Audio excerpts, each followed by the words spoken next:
Hello tout le monde, ici Valentine. On se retrouve pour un nouveau podcast. Ça fait très longtemps que j'en ai pas fait et du coup, je voudrais un petit peu revenir sur mon parcours et le ce pourquoi je n'ai pas touché au podcast depuis des mois et des mois. Il me semble que c'est depuis le mois d'août.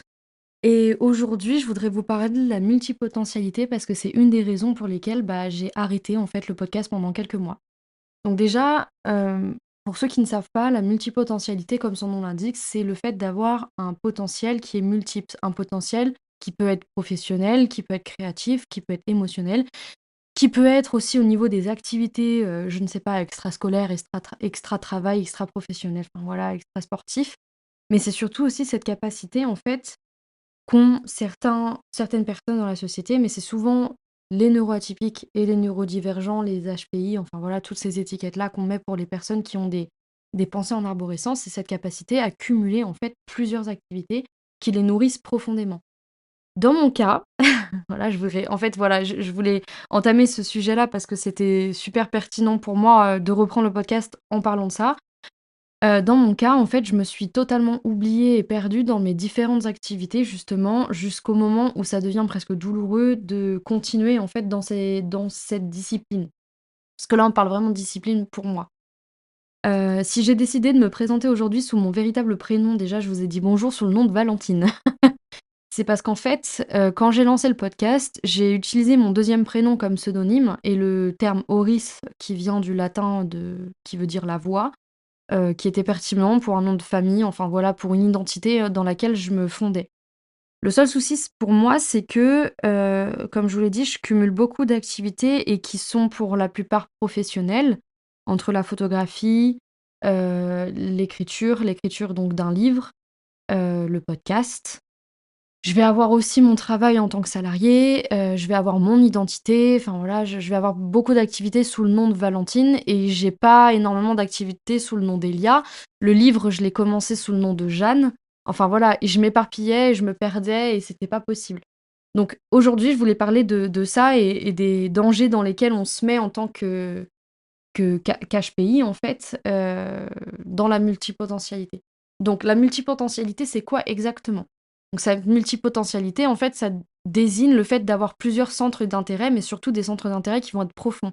Ça peut être des talents, qui sont complètement variés et qui n'ont rien à voir les uns avec les autres, mais surtout, en fait, c'est cette capacité réelle à s'investir dans des domaines qui sont, comme je viens de le dire, variés, différents, mais d'une façon très profonde. On va se jeter dedans, on va s'y perdre cordes et âme, comme je l'ai fait avec mon livre, comme je l'ai fait avec le podcast.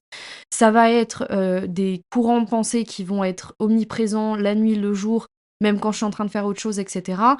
Mais le truc, c'est que, on peut faire ça en parallèle de notre vie, on peut faire ça en parallèle de plusieurs autres activités, sans jamais lâcher. Donc en fait, c'est pas de l'indécision chronique, c'est pas non plus de la dispersion, qui peut être superficielle, c'est pas un manque de persévérance dans un domaine, c'est vraiment plutôt une curiosité vraiment durable et intense sur un sujet ou plusieurs qui vont nous passionner, ça va être instantané et on va voir un truc, on va s'investir dans quelque chose ou on va entendre quelque chose et en fait ça va nous demander une réflexion et finalement, en fait on va s'investir dedans aussi. Et ça, vraiment, enfin, j'aimerais que vous fassiez un peu un schéma mental, mais ça peut être, comment dire? Ça peut être vraiment en simultané et en plus on peut le cumuler, ce qui nous donne parfois une charge mentale énorme. Parce qu'il y a aussi la charge mentale qui rentre dedans. Excusez-moi pour mon bégaiement, c'est que c'est un sujet qui me prend aux tripes et comme je l'avais dit dans mes précédents podcasts, c'est que je vais pas du tout faire de montage. J'enregistre ce que j'ai à dire et puis après, je vous le balance sur YouTube et Instagram si j'en ai envie. Pour l'instant, j'ai absolument pas envie de reprendre Instagram et pour plusieurs raisons dont je vais parler un peu plus tard dans le podcast. Donc voilà, le multipotentiel, en fait, il peut être à la fois attiré par l'art, la philosophie, la psychologie, la science, enfin le spirituel, le superficiel pour comprendre en fait les gens qui sont superficiels. Parce qu'en général, le multipotentiel ne l'est pas, c'est quelqu'un de plutôt profond et ça peut aussi créer une discordance de communication avec les autres personnes. Enfin, en tout cas, c'est quelqu'un qui va être créatif, qui va aller chercher les informations, qui va s'investir dans un projet, qui va, quand je dis créatif, c'est vraiment créer du début à la fin, c'est pas forcément faire de la peinture, quoique en réalité, on peut aussi faire de la peinture. C'est pas forcément quelque chose d'artistique. Quelqu'un de multipotentiel peut très bien se plonger dans la mécanique d'une voiture, par exemple. Et à côté de ça, faire de la musique. Et à côté de ça, s'intéresser aux sciences. Et à côté de ça, s'intéresser au domaine, animal, des animaux, de la faune ou de la flore, par exemple, aussi. Enfin voilà, ça va être vraiment des domaines qui, en fait, prises une par une, n'ont aucun lien, mais en fait, en sous-jacent, il y a forcément un lien. Et j'y viens. Je voulais aussi vous parler de ce pourquoi on associe, souvent, en fait, la multipotentialité aux profils qui sont neuroatypiques. Alors quand je dis neuroatypique, ça peut être neurodivergent, ça peut être les HPI et cetera, et il y a une vraie raison. En fait, c'est parce que la multipotentialité, c'est pas juste s'intéresser à beaucoup de trucs en même temps, voilà. C'est aussi un trait de personnalité. C'est souvent lié à un fonctionnement, en fait, cognitif qui est sensoriel et qui est assez particulier pour les neurodivergents, par exemple. Donc on peut parler d'HPI, TSA, sans déficience donc d'autisme, mais TDAH aussi, enfin voilà, des personnes qui ont une intelligence qui va être en dehors, si je peux dire ça comme ça, de ce qu'on appelle la norme, même si j'aime pas du tout parler de norme parce qu'en fait, je pense qu'aujourd'hui, on se rend compte qu'il y a énormément de profils qui sont tellement différents je pense qu'on peut même pas parler de neuroatypie parce que dans l'atypie, on a quelque chose de différent et en réalité, c'est pas en fait, c'est un mode de fonctionnement. Mais il y a tellement de gens qui sont comme ça aujourd'hui, qui sont diagnostiqués, qui sont reconnus et qui sont, même, dans leur enfance. Enfin, on se rend compte qu'en fait, la norme, c'est juste un espèce de fil rouge dans lequel on essaye de mettre tout le monde et en fait, tout le monde n'est pas comme tout le monde. Justement, c'est ça aussi qui fait la richesse de notre monde. Mais je passe. Donc chez ces profils-là, en fait, on a une pensée en arborescence. Donc ça, j'en ai déjà parlé, je crois, dans mon podcast sur l'hypersensibilité. D'ailleurs, l'hypersensibilité a un fort lien avec la multipotentialité, du coup. Mais cette pensée en arborescence-là, en fait, elle nous permet d'avoir une idée ou d'avoir une sensation ou quelque chose qui se passe dans le cerveau. Et cette idée-là, ce point de départ, va en appeler d'autres. C'est pas linéaire. C'est vraiment la norme, encore une fois, voudrait nous faire croire que dans une pensée, j'ai faim, donc je vais dans le frigo pour me préparer à manger et donc c'est bon. Enfin voilà, je mange et je subviens à mon besoin primaire de j'ai faim. Là, dans la pensée en arborescence, on a plutôt j'ai faim et puis après un tas d'idées de «Ah qu'est-ce que je pourrais manger? Où est-ce que je pourrais manger? Qu'est-ce que je pourrais acheter?» et toutes ces idées-là en amènent encore 10 et ces idées-là en amènent encore 10 et après on arrive à des racines de pensée, mais vraiment comme des racines de l'arbre en fait, qui vont nous amener plus petit à petit dans un entonnoir de pensée et là, on aura notre point final. Mais souvent, ça arrive pas et souvent, en fait, cette capacité-là qu'a le cerveau des neuros, différents, divergents, atypiques, tout ce que vous voulez, dans tout cas des HPI ou des personnes qui ont été, reconnues comme étant, on va dire, intelligentes différemment. Et bien, on va avoir justement donc ce racinage de pensée et cet entonnoir qui se fait, petit à petit pour essayer de traiter les pensées, arriver à quelque chose. C'est pas rapide. Pour certains, c'est pas rapide. Pour d'autres, c'est très rapide au contraire et justement, on dit que ça fait de la métacognition carrément parce que, c'est une capacité de traitement des idées qui est très rapide par rapport à la norme qui, elle, a un fil rouge. Comme on l'a dit tout à l'heure, a un fil rouge de pensée et on a un point de départ qui est en général un besoin primaire ou une envie et un assouvissement de ce besoin ou de cette envie. Là, on est carrément, dans autre chose. Donc comme je l'ai dit, la vitesse de traitement, c'est une vitesse de traitement d'information qui est très élevée quand on a une pensée en arborescence et en plus une vitesse de traitement élevée, par exemple, une hyperactivité mentale, littéralement, hein. On va avoir justement ce besoin de calmer cette hyperactivité mentale par quelque chose et en général, ça va être une activité. Quand on dit une activité, j'entends, hein, ça peut être n'importe quoi. Ça peut être très bien s'intéresser à un documentaire parce que le documentaire, il aurait parlé, d'un orang-outan en Afrique ou je ne sais quoi, bah, la personne, elle va aller sur Instagram, n'importe quoi sur internet, elle va aller chercher des informations pour connaître le sujet à 100. C'est pas juste le reportage qui va, assouvir son besoin et en parallèle, elle va, s'intéresser, je sais pas, comme je l'ai dit tout à l'heure, à la musique, aller savoir pourquoi et puis à la mécanique et en fait, tout ça, ça va faire un miasme de pensée.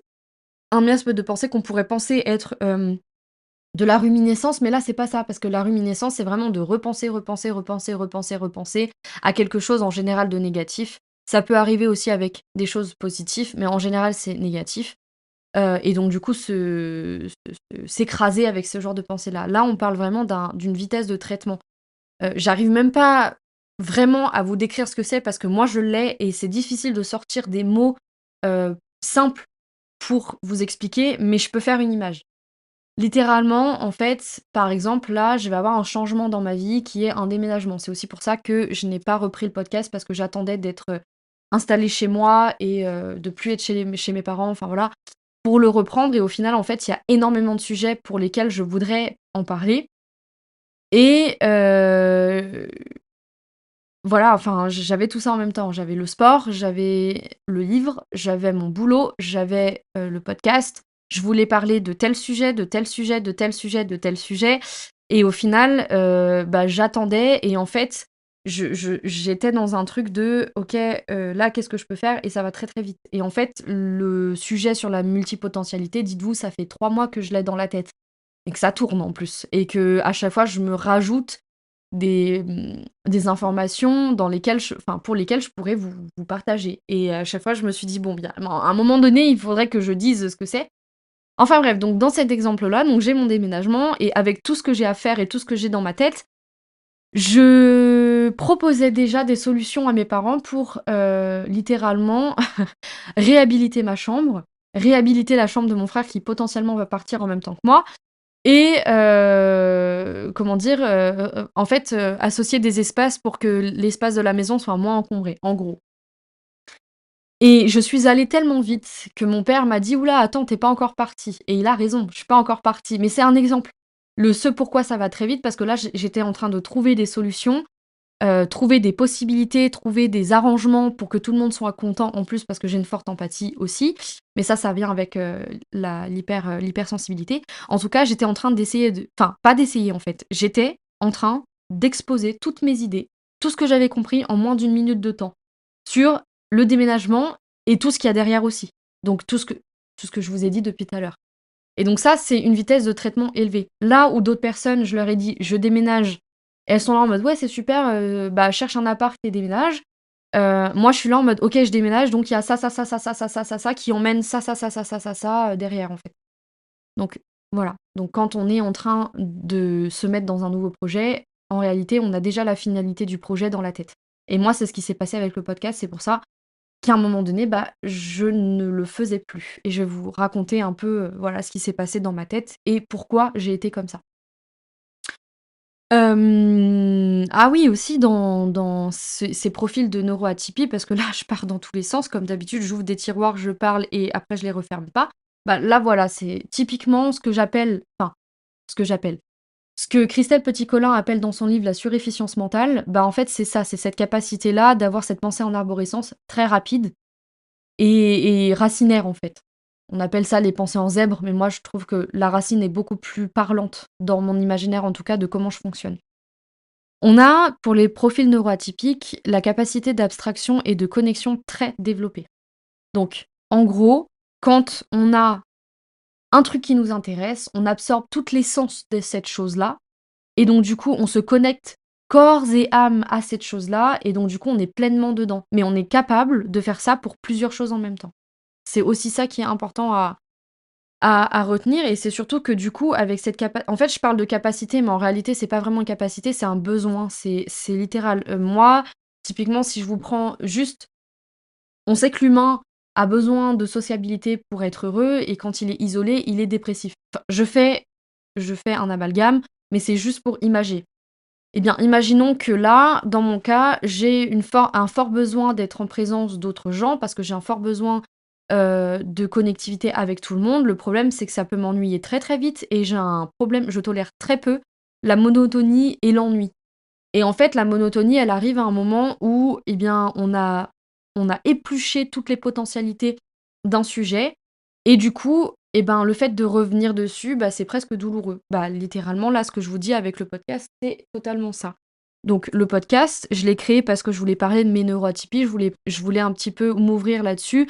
Je voulais parler, aussi de choses qui m'embêtent, au quotidien et cetera ou même simplement qui me font réagir et j'ai laissé tomber parce que quand j'ai lancé le projet, c'était super intense. Je voulais une gamme de couleurs qui parlait, de mon besoin à me reconnecter à la terre. Enfin voilà, c'était du terracotta, du vert, du beige, très, très bien-être, très, très voilà et au final, je me suis rendu compte que déjà, c'était pas forcément qui j'étais et en plus de ça, j'ai créé un projet, je l'ai créé, je l'ai lancé et après, bah, ça m'a ennuyée. Mais littéralement, c'est-à-dire que du coup, c'était quotidien. Je voulais parler de certaines choses, OK, bah, j'en parlais avec mes amis, ma famille et mon entourage. Même mon entourage professionnel, c'est pour vous dire et une fois que j'en ai parlé, bah, ça m'ennuie. C'est-à-dire que je veux pas revenir sur le sujet forcément ou j'ai pas envie de revenir non plus sur, des publications Instagram qui, moi, vont pas me nourrir, en fait, tout simplement. Et bah, ça, en fait, c'est vraiment cette capacité enfin, ce besoin d'absorber un sujet, de le comprendre à 100 et cetera, de se connecter avec ce sujet-là et du coup, après, bah, une fois que c'est fait, c'est monotone, c'est ennuyeux, on a envie de passer à autre chose. Du coup, un seul sujet, un seul domaine, bah, ça devient trop vite étroit, pour les neuroatypiques en tout cas.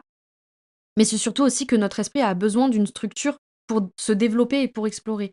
Donc si on n'a pas cette structure-là qui nous permet d'explorer, si on n'a pas une structure mentale, de racines comme je disais, donc plutôt, alors attendez, je vais fermer ma porte parce que mon chat est parti, voilà.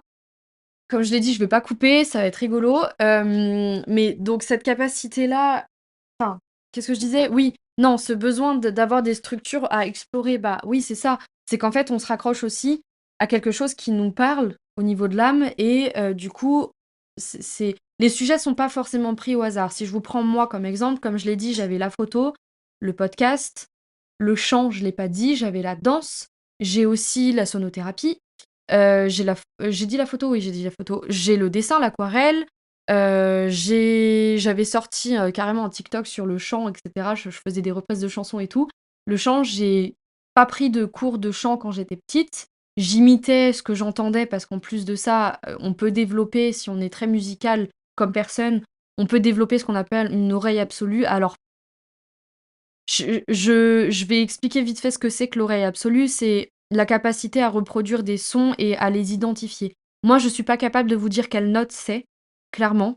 Mais par contre, je suis capable, quand je chante, vraiment quand je sors un son, de savoir si il est sur la même fréquence que ce que j'ai entendu ou si c'est faux, en fait. Et je suis capable de ça. Par contre, je pourrais pas vous dire si c'est la note, si, si c'est un sol, si c'est un do, si c'est un do, ré, mi, fa, sol, la, si, do, je ne sais pas. Voilà. Par contre, il y a des gens qui sont tellement forts là-dedans, qui l'ont travaillé leur oreille absolue, qui sont capables d'identifier en fait, ce que c'est. Mais moi, j'ai jamais pris de cours de solfège.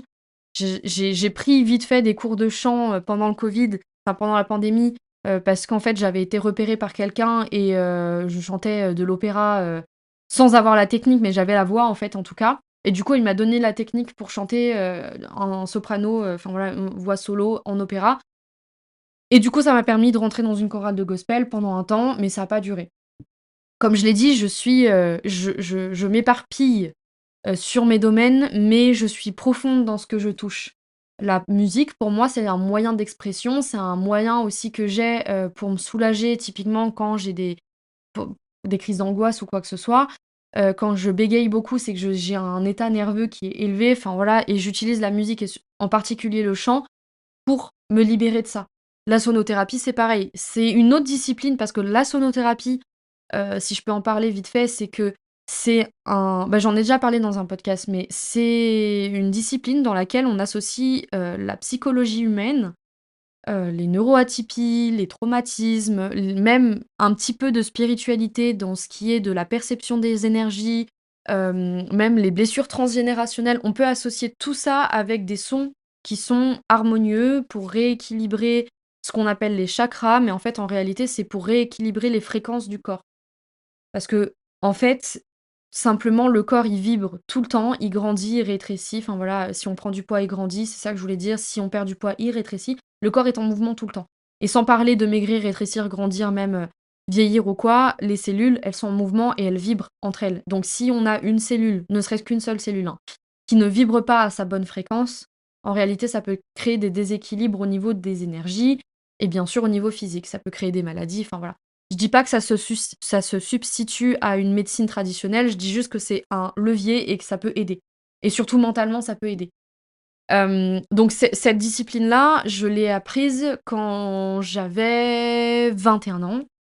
Ça a été pour moi quelque chose de très prenant parce qu'en fait, j'avais toujours chanté depuis, petite, mais en réalité, j'avais donc pas pris de cours, mais j'ai toujours chanté, j'ai toujours fredonné, j'ai toujours écouté de la musique. Mon père fait de la guitare. J'en ai déjà parlé aussi dans le podcast sur la légitimité, mais mon père, il a appris à faire de la guitare tout seul. Voilà. Et donc du coup, moi, j'ai toujours été baignée dans de la musique et c'est vrai que c'était quelque chose qui était devenu, mais obligatoire dans ma vie, en fait. Donc pour parler de ce sujet-là, mais pour parler d'un autre sujet, je me suis lancé un défi. Je me suis dit: «Est-ce que je suis capable d'écrire un livre?» Et le fait est que j'en suis totalement capable. J'en suis à un moment, de mon livre où, bah, en fait, j'ai toute l'histoire, j'ai tout le fil rouge, j'ai le résumé de tous les chapitres. Maintenant, j'ai plus qu'à rédiger et envoyer ça à une maison d'édition. Enfin voilà, moi, dans mon cas, je trouve que j'ai quand même un lien dans tout ce que je fais.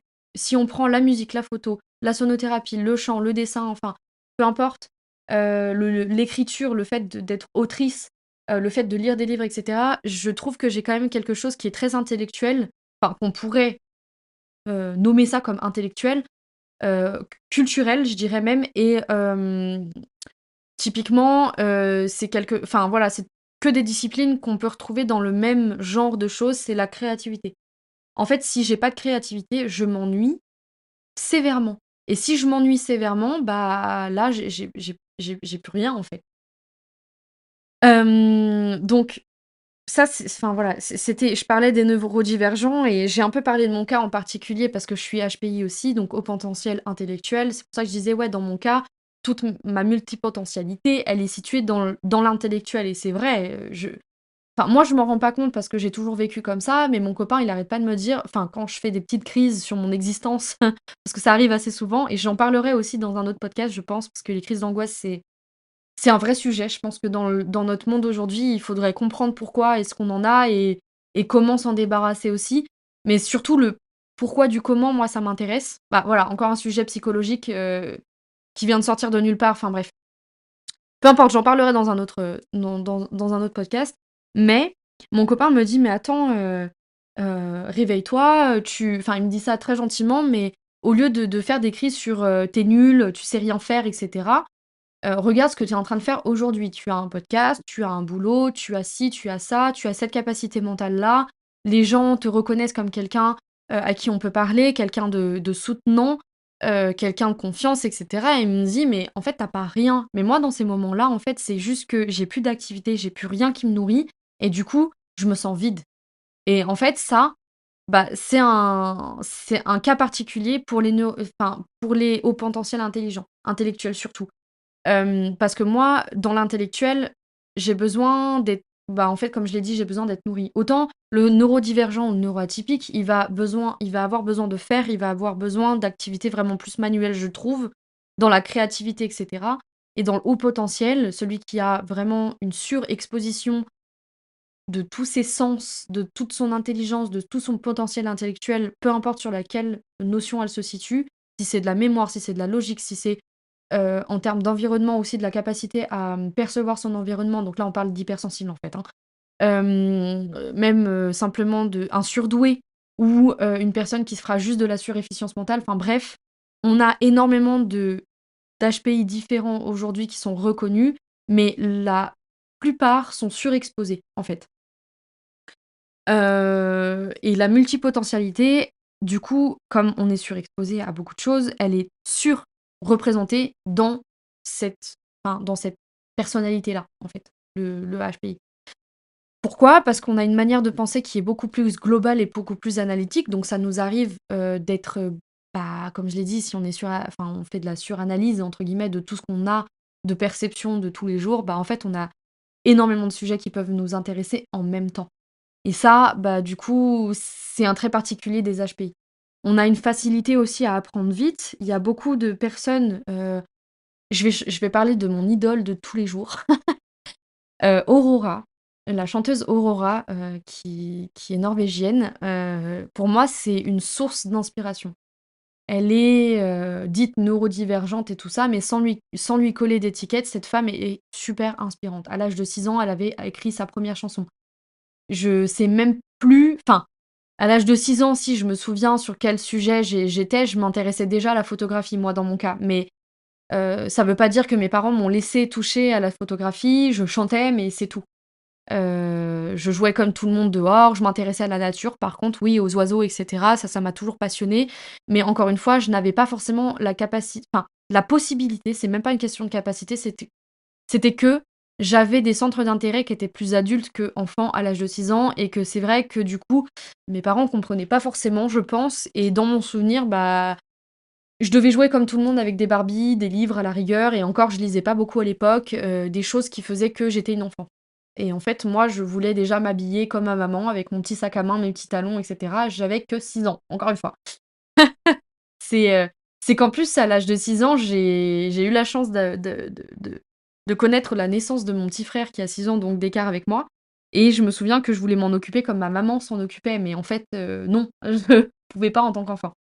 Enfin bref, donc voilà, cette capacité à apprendre vite, cette capacité à vouloir être nourri par beaucoup de choses et donc du coup aussi, à cause de ça, le point négatif qu'on pourrait en ressortir encore une fois, c'est l'ennui. C'est un ennui rapide. Dès que l'apprentissage devient plat, donc comme je le disais avec le podcast, j'ai lancé le podcast, j'ai appris comment faire, j'ai appris comment le diffuser. Dans mon métier, j'utilise beaucoup les réseaux sociaux, donc j'ai appris à me les approprier, pour moi et pas que pour mon métier et du coup, bah, quand j'ai fait ça, j'ai fait un podcast, 2 podcasts, jusqu'à 10 podcasts et là, je me suis dit: «Ah putain, ça m'ennuie». Mais vraiment, pardon pour le gros mot, mais vraiment ça m'ennuie littéralement et en fait, du coup, bah, j'ai perdu mon sens, mon intérêt a complètement chuté, j'ai du coup le besoin d'un nouveau défi qui est apparu à ce moment-là, donc le livre. Je me suis mise à écrire pile à ce moment-là, au moment où j'avais plus du tout d'intérêt pour le podcast et du coup, bah, en fait, c'est pas de l'instabilité parce que vu de l'extérieur, on pourrait se dire: «Ouais, elle est complètement instable, en fait, elle fait un truc, elle le finit jamais jusqu'au bout et elle va commencer un autre truc et cetera». Mais en fait, non, c'est une recherche permanente de complexité. On a besoin de complexité pour apprendre les choses profondément, on a besoin de se connecter avec, on a besoin de le ressentir dans notre âme et ce, bah, voilà, sur plusieurs sujets. Donc le podcast, pour l'extérieur, on aurait l'impression que je l'ai pas terminé et cetera. Pour moi, je l'ai terminé parce que je l'ai lancé et voilà, c'était mon but, en fait. Maintenant, pour me le réapproprier et pour me lancer un nouveau défi à l'intérieur de cette discipline-là, j'ai décidé de changer complètement de DA. Je veux que ça me ressemble plus, donc du coup, bah, je refais une recherche de direction artistique et de charte graphique sur ce que je veux véhiculer. Donc ça veut dire que je vais devoir refaire des photos, je vais devoir rechercher des nouvelles couleurs qui me ressemblent plus. Là, pour l'instant, je pars sur quelque chose de sombre, un bleu nuit, j'aimerais bien parce qu'en fait, là, on parle de mental, on parle d'introspection, on parle de tout ça et pour moi, bah, c'est le bleu nuit, en fait. C'est littéralement ce qu'on pourrait, c'est la nuit. Souvent on dit que la nuit on c'est la nuit qui porte conseil parce qu'on a des réponses, on pense beaucoup et cetera, parce qu'on se retrouve seul avec soi-même, même si on est dans le même lit que notre conjoint, en réalité, il y a toujours un moment où on se retrouve seul avec nous-mêmes et effectivement, la nuit pour moi, bah, c'est ça. Et c'est vrai que quand je parle de quelque chose de philosophique ou de psychologique ou de voilà, de quelque chose que je me rends compte moi dans ma vie, je vois la couleur bleu nuit en fait et pas n'importe quel bleu, mais vraiment ce bleu nuit profond qui me ressemble au final. Mais je dis pas, hein, la première DA que j'ai faite, avec, le terracotta, le beige et cetera, tout à l'heure je disais que c'était du grand n'importe quoi. En réalité, pas du tout, ça me ressemble aussi, mais ça me ressemblait au moment où j'ai lancé le podcast. Je trouve que j'étais vraiment dans cette, recherche plus de connexion à la terre et cetera, alors que maintenant je suis plus dans le mental et dans le enfin voilà, c'est une évolution et j'ai voulu que mon podcast me suive. C'est pour ça aussi qu'il n'y aura plus de générique pour l'instant parce que j'aimerais bien faire un petit dessin animé, sur ce enfin, qui représenterait un petit peu ce qu'il y a dans ma tête, que je puisse ressortir parce qu'un générique, je trouve que c'est ça qui doit être représenté et pour l'instant, bah, ça a pas été fait. J'attendais aussi d'avoir ce dessin animé pour me recentrer sur le podcast et au final, j'ai pas eu envie, d'attendre trop longtemps parce que là, j'ai eu envie de le faire donc je me suis dit: «Vas-y, je me lance». Donc voilà, donc quand l'intérêt il chute, il faut sans arrêt réavoir des nouveaux défis, des nouveaux trucs à genre des nouvelles montagnes à gravir parce que sinon, on s'ennuie et encore une fois l'ennui, bah, c'est douloureux en fait. On a beaucoup de liens aussi avec le sens, quand on a une perte de sens, quand on sait plus comment faire, sait plus ce qu'on veut faire ou quoi et bah, là c'est pourquoi je le fais, à quoi ça sert, comment est-ce que je peux, articuler le reste autour de ça parce que ça m'emmerde en fait. Genre, c'est littéralement ça. Mais c'est ce qui s'est passé pour le podcast. Donc encore une fois, c'est pour ça que je me dis: «Bah, en fait, c'est pas déconnant que je parle de ce sujet-là en relançant une nouvelle DA pour le podcast», qui s'appelle toujours «Tout part de soi» parce qu'en fait, tout part de moi là, actuellement. Elia Oris, ça restera mon pseudonyme pour le podcast, même sur Instagram, vous pouvez toujours me trouver sous ce nom-là. Je trouve que c'est un très beau nom et de toute façon, Valentine Elia, c'est mon nom, voilà. Donc ça fait partie de moi aussi, mais je veux rassembler le tout parce que je veux m'exposer moi en tant que moi. Enfin, c'est bizarre ce que je dis, mais je veux associer, par exemple, l'écriture de mon livre à mon podcast. Je veux associer mon activité de photographe à mon podcast et même à mon livre. Et là, vous pourrez me dire: «Mais en fait, c'est pas possible». Bah si, parce que je pense que j'en parlerai souvent, en fait, dans mes podcasts comme exemple, comme là, je le fais, en fait. Donc comment est-ce que je peux articuler le tout, ensemble? Bah, moi, j'ai trouvé que en me mettant au centre de toutes mes compétences et de toutes mes activités et de tout ce que j'ai et que je fais dans ma vie, et bien, en fait, c'est ça qui me permet de pouvoir tout associer. Vu de l'extérieur, c'est vrai que les activités dans lesquelles je suis, bah, c'est des entités, prises une par une, mais moi, en fait, je vois mon compte que comme ça. Donc en fait, enfin, de toute façon, je vous l'ai dit, je pars de moi, de toute façon, quand je dis ça, l'HPI, tout ça, bah, en fait, en réalité, c'est je parle de moi, mais en fait, j'ai vraiment ce besoin de sens qui me pousse naturellement à explorer plusieurs champs de compétences, plusieurs champs de disciplines aussi et plusieurs champs créatifs et artistiques. Parce que j'ai un profil aussi artistique et mon profil artistique, pour moi, il me vient de mon côté hypersensible et du coup, bah, là, je vais vous parler de l'hypersensibilité et de la multipotentialité. Et c'est un lien clé parce que l'hypersensible, en fait, il va être émotionnel, sensoriel, il va être intuitif et donc du coup, bah, forcément, ça joue un rôle majeur dans la multipotentialité. Quand on parle d'émotionnel, quand on va, toucher à quelque chose, une activité, une discipline, un domaine, un sujet, ça va forcément nous renvoyer quelque chose d'émotionnel comme je l'ai dit tout à l'heure. Dans mon cas, parce que je cumule en fait tout, je suis neuroatypique, je suis HPI et je suis hypersensible. Donc dans mon cas, en fait, j'essaye de vous expliquer comment je fonctionne, c'est un peu compliqué, parce que faire une introspection en direct sans le préparer, c'est vraiment compliqué, mais je pense que ça va parler à beaucoup de gens aussi. Justement parce que c'est naturel, nature peinture, on y va. Mais du coup, dans mon cas, en tant qu'hypersensible, c'est vrai que j'ai besoin d'avoir une connexion émotionnelle dans un premier temps avec une discipline, un sujet ou peu importe. C'est quelque chose qui va m'apporter, qui va me nourrir. Donc là, on parle de l'HPI. Hem et donc du coup, je vais l'explorer, je vais me connecter corps et âme dedans, je vais y aller profondément, je vais le faire jusqu'à ce que moi j'ai considéré que le sujet avait été exploré de fond en comble, de A à Z et que du coup, bah, j'ai plus rien à apprendre dedans. Ça, c'est le neuroatypique. Donc dans mon cas, je fonctionne à l'hypersensible, ensuite à l'HPI et ensuite au neuroatypique. Ça, c'est assez enfin le neuroatypique, c'est tout ce qui englobe, de toute façon. Mais j'étais en train de me dire: «Ah ouais, en fait, je fonctionne comme ça, enfin, c'est fou, je fais ça en direct» et c'est dingue. Du coup, en fait, l'hypersensible, il va enfin, par rapport à ce que je disais, par rapport à son côté sensoriel, à son côté surtout intuitif, il va percevoir plus finement les nuances des choses, il va ressentir intensément ce qu'il touche. Donc, par exemple, un domaine, comme je disais, moi, il y a eu un moment où j'étais, super, investie dans tout ce qui était, manipulation d'autrui. Je voulais comprendre pourquoi j'ai été victime d'un pervers narcissique et donc du coup, j'ai étudié le sujet, mais vraiment de A à Z. J'ai lu énormément de thèses, je me suis fondue dans le truc, jusqu'à ce que j'ai considéré que j'avais suffisamment de connaissances pour en ressortir. J'ai fait des podcasts dessus, j'en ai parlé, voilà, c'est le sujet est clos, c'est bon, je peux passer à autre chose. Donc vraiment, enfin voilà, ça m'a touchée intensément et j'avais besoin de le faire. On est aussi très réceptif à tout ce qui est esthétique et au symbolique et aussi à l'humain. Alors quand je dis ça, c'est vraiment esthétique, bah, mon côté créatif. On va pas se mentir, j'ai envie de faire des choses de mes mains, j'ai envie aussi quelque part que ce soit reconnu comme étant beau ce que je fais. Enfin voilà, quand je vais chanter, je vais essayer d'être dans la justesse parce que c'est de l'esthétique auditive du coup. Enfin voilà, il y a beaucoup de choses comme ça où je vais être un peu perfectionniste sur le côté esthétique mais ça fait partie de moi. Dans le symbolique, bah, effectivement, quand je fais quelque chose, je vais avoir tendance à me dire que je le fais pas pour rien, je le fais pour un sens. Pour moi, ça va avoir un sens très fort, mais surtout une symbolique intrinsèque à ma personne qui va être très forte aussi. Et à l'humain, bah, ça, c'est le côté empathique. Donc, là, comme je parlais, pardon, des côtés manipulateurs et cetera, bah, en fait, c'est je veux comprendre.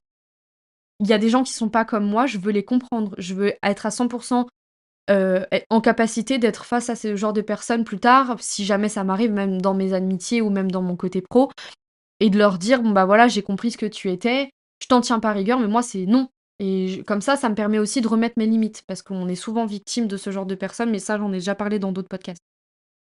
Donc c'est quand on a exploré un domaine, comme je l'ai dit, où on a eu en premier lieu une forte attraction au niveau émotionnel, ensuite on va le comprendre, tout son ensemble, on va commencer à le faire aussi de nos mains ou même, là avec le podcast, je le fais pas de mes mains, mais disons que je crée quelque chose, je vais le créer de A à Z machin, et une fois que ça c'est fait, bah, en fait, quand le domaine il cesse de nous nourrir vraiment intellectuellement et émotionnellement, en tout cas dans mon cas, bah, ça devient presque douloureux physiquement. Comme je l'ai dit, là, je tournais autour depuis quelques mois à dire à tout le monde: «Bah, je sais pas si je l'arrête le podcast, je sais pas si je continue». J'avais énormément de sujets pour lesquels je voulais en parler, mais en fait, je le faisais jamais et je me disais: «Non, mais en fait, ça sert à rien. Pourquoi le faire?» Mais c'est vraiment ça. Je perdais totalement ma connexion avec ça et du coup, bah, j'avais l'impression de faire un mini burn-out, d'avoir un truc à faire et de plus le faire par passion, et ça, pour moi, c'est pas possible. C'est pas possible. Dès que ça devient un genre de travail, un genre d'obligation et un genre de: «Oh, les gens, ils attendent ça de moi», bah, en fait, ça devient parasite dans ma vie et du coup, bah, c'est ce qui s'est passé avec le podcast. C'est pour ça que j'ai eu besoin de rechanger certaines choses et en fait, comme je disais aussi, bah, parce que je gravite autour de plusieurs activités, on se demande, enfin, on m'a souvent demandé, mais comment je faisais pour cumuler autant d'activités et pourquoi, en fait, moi, je peux le faire? Et là, je vais rentrer dans un truc, c'est pourquoi les neuroatypiques, les HPI, les hypersensibles, enfin voilà, toutes les personnes qui sont dites différentes, neurologiquement parlant, pourquoi est-ce qu'on peut cumuler plusieurs activités? Pourquoi, on a souvent ce tout pour nous et pourquoi on est plus, exposés à la multipotentialité? En fait, c'est tout simplement parce que les neuroatypiques en général sont, enfin, comme je l'ai dit, la neuroatypie, la multipotentialité, le HPI, l'hypersensible et j'en passe, les TDAH, enfin, peu importe, c'est pas des cases qui sont séparées. Le point commun entre tout ça, c'est que c'est des expressions différentes d'un même terrain intellectuel. Je dirais ça comme ça. En gros, on a un cerveau qui est très connecté à tout ce qui se passe, à tout ce qu'on sait, à tout ce qu'on fait, à tout, peu importe. C'est un cerveau qui est très connecté, donc un système nerveux qui est plus réceptif aussi et réactif à des choses.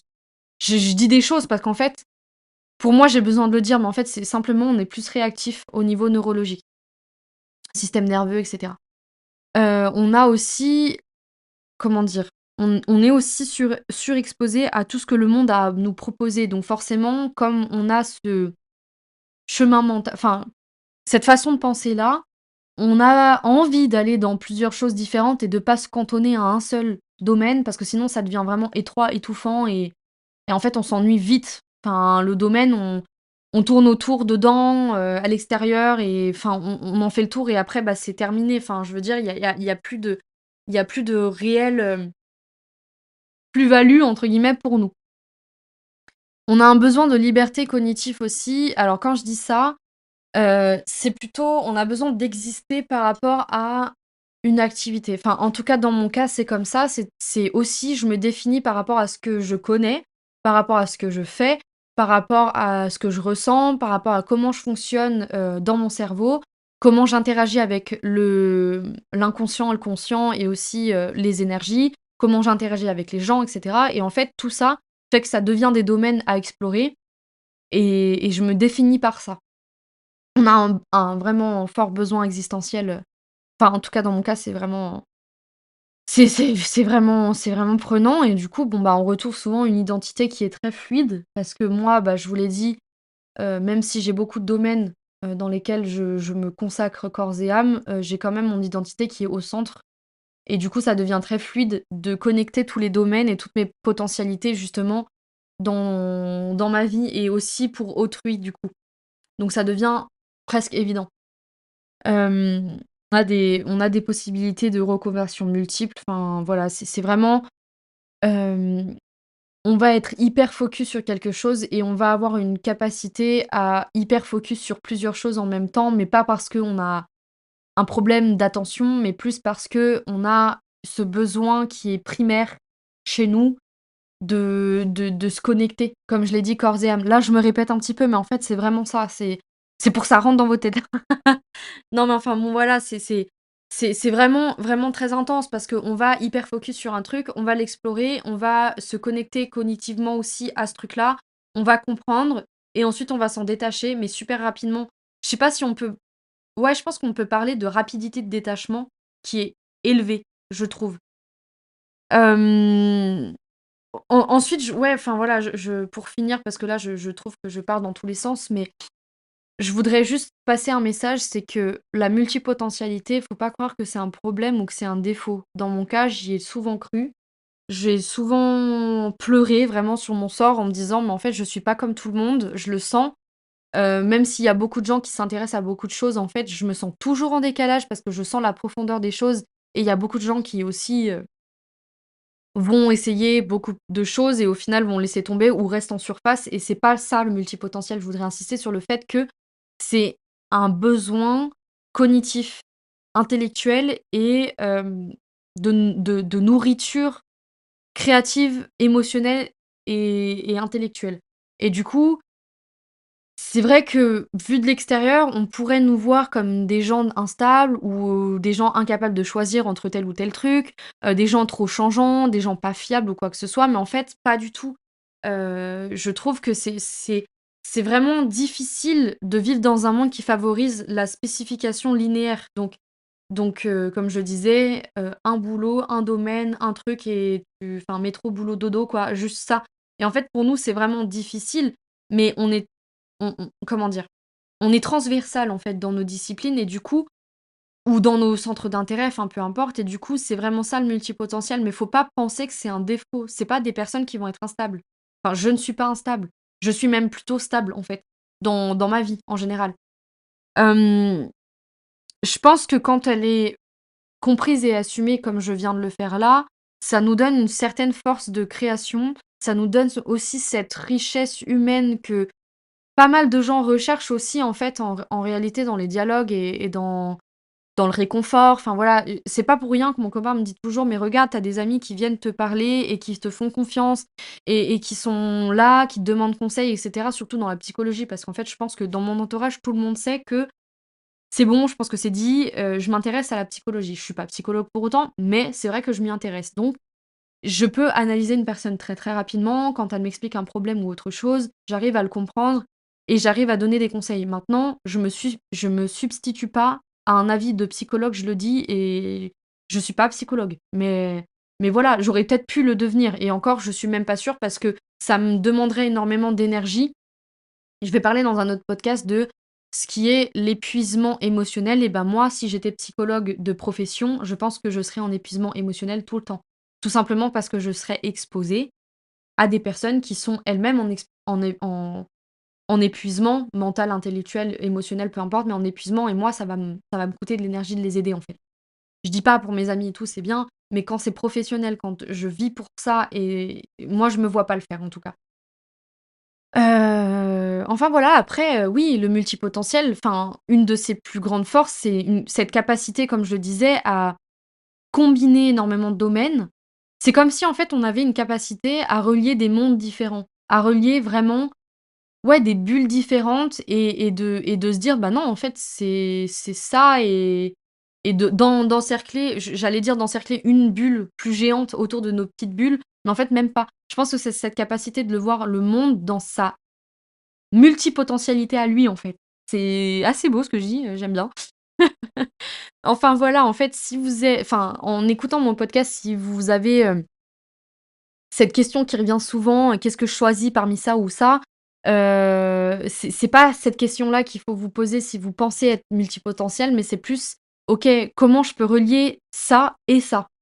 Comment est-ce que moi, je me sens bien avec ces 3 disciplines-là, ces 4 sujets-là, ces 5 sujets, enfin ces 5 domaines différents et tout? Comment je peux le relier? Comment ça fait ma force et comment je peux transmettre aussi, aux autres mon besoin d'être comme ça? Parce que c'est un besoin primaire aussi, hein, parce que neurologiquement, si on est comme ça, bah, on a besoin d'explorer autant de choses et c'est pas un défaut, encore une fois. Je voudrais, vraiment passer ce message de bienveillance envers les gens. Si vous pensez être multipotentiel, sachez qu'il est possible de le diagnostiquer par un test de QI. En général, on va vous dire que vous l'êtes si vous êtes HPI ou avec une neuroatypie parce que justement, c'est votre manière de vous exprimer, votre centre d'intérêt aussi, vos centres d'intérêt, parce qu'il y en a pas qu'un seul, en général.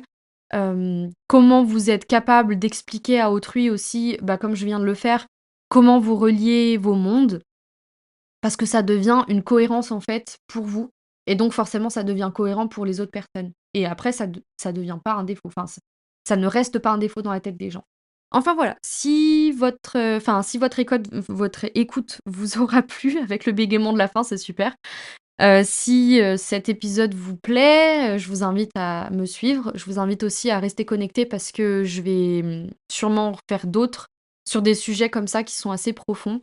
Encore une fois, je ne veux pas faire de montage vidéo, je veux que vous vous sentiez un petit peu comme dans une discussion avec moi. Donc en fait, je vais partir sur vraiment, un monologue complet avec, mes phases de transition et cetera pour que vous puissiez vous connecter aussi à moi et à ma manière de parler. Je pense que c'est vraiment quelque chose qui est important, pour moi, mais aussi pour vous qui m'écoutez. Donc voilà, si vous êtes en quête, de spiritualité, en quête de compréhension de vous-même, en quête de développement personnel, en quête de je sais pas, de contenu intellectuel ou voilà, je vous invite à me suivre, je vous invite à rester connectés et je vous dis bye bye pour un nouvel épisode une prochaine fois. Bisous.